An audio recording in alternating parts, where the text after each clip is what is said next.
All right, so picking up where we left off, one of the big things to realize about Woodrow Wilson is that he's going to be critical of Teddy Roosevelt on the campaign trail for not doing enough to break up big businesses. And so he's going to accuse Teddy Roosevelt of regulating monopolies rather than actually breaking them up.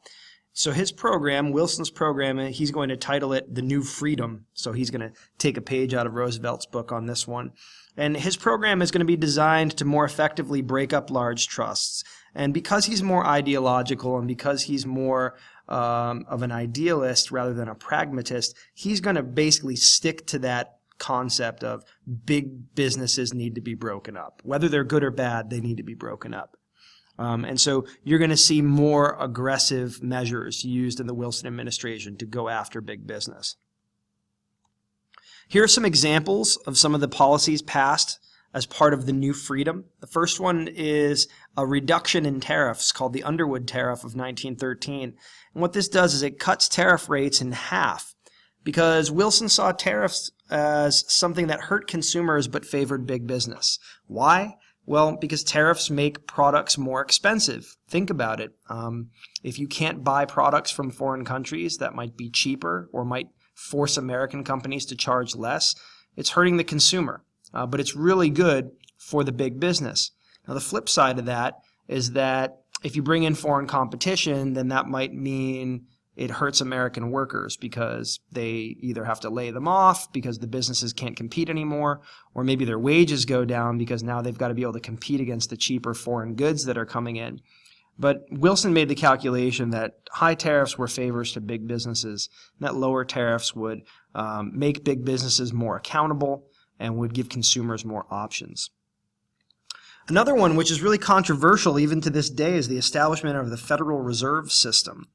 And this was meant to basically protect America against these massive swings that happen about every 20 years where there's a panic and the banks all freak out and freeze up credit, and then people lose value in their investments and they lose their farms and their homes and things like that. And so what the Federal Reserve System is designed to do is to stabilize the monetary system and the banking system. Banks would have to keep a certain percentage of their money in a Federal Reserve Bank. So that way if the bank was getting into risky investments or there was a run on the bank for all of their money, a certain percentage would be kept at the federal level so that that bank could stay in business and not go out of business. That was one of the functions of the Federal Reserve System. The other one, which I think has become maybe more important and more influential, is that the Federal Reserve is going to regulate interest rates and the money supply rather than allowing individual banks to do that. And so there's going to be a set federal interest rate, and that all banks are going to abide by that interest rate. Now, if banks want to give a slightly higher interest rate on something or a slightly lower interest rate, they can, but there's going to be a set federal interest rate that's going to basically set the tone for what interest rates will be around the country. And this will allow the federal government to have more control over the economy. It's also going to allow the federal government to be able to control the money supply, meaning how many dollars and coins are actually in circulation. And this allows the federal government to get a hand on inflation. Because as you guys know, if you print more money, it inflates prices, which means that, if you print more bills, then a candy bar might go from being $1 for a Snickers bar to $2 for a Snickers bar. And so that means that your money doesn't go as far. There's more of it in circulation, so it's not worth as much.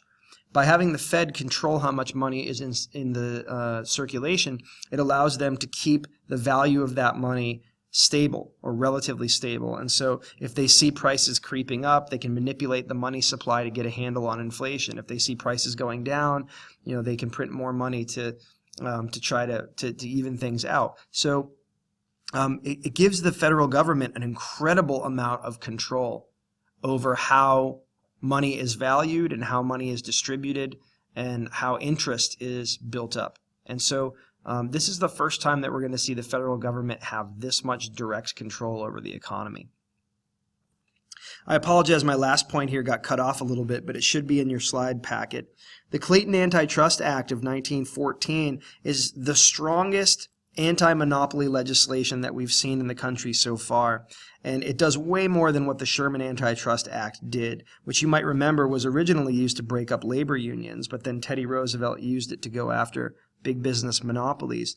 But the Clayton Antitrust Act is going to do two things. Number one, it's actually going to hold individual businessmen accountable for violating regulations by imposing criminal fines and penalties on them if they do things that create monopolies or limit competition or hurt consumers.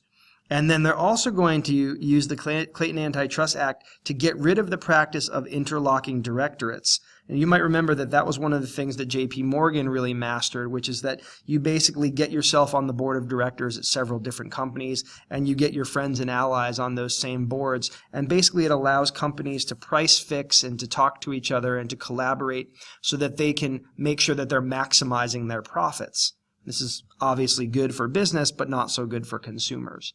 And so again, the Clayton Antitrust Act is a much more aggressive method of going after big business and going after monopolies than we've ever seen before. There's also going to be the implementation of a new federal agency called the Federal Trade Commission.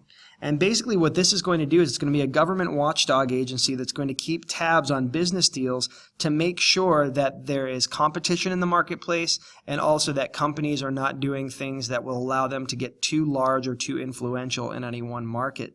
And it's also going to make sure that there's some regulation within the stock market as people are starting to trade shares of companies. They want to make sure that people are not manipulating the value of stocks and trying to hurt people who are investing in the stock market. Although Wilson was pushing for an end to child labor across the board, making it basically prohibited at the federal level, the Supreme Court actually struck it down in 1918, saying that really that this was an area where states needed to act, not the federal government, that the Constitution did not give the federal government the authority to do something like this, and so that labor laws needed to be made to regulate child labor at the state level. And many states had already passed laws that were regulating child labor, but this was a little bit of a setback to Wilson's progressive agenda.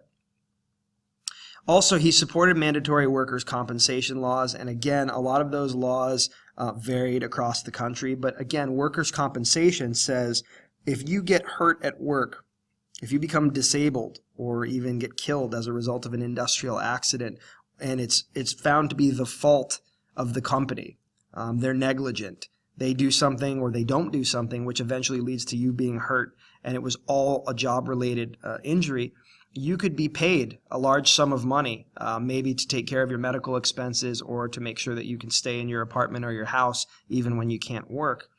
And this is the first time that those sorts of protections are going to be made available to American workers. So that's the end for today. We're going to be watching some video clips on Wilson and the other progressive presidents to kind of put more of this in context for you. But hopefully you have a little bit stronger understanding of how American presidents took up the cause of progressivism in the early 20th century.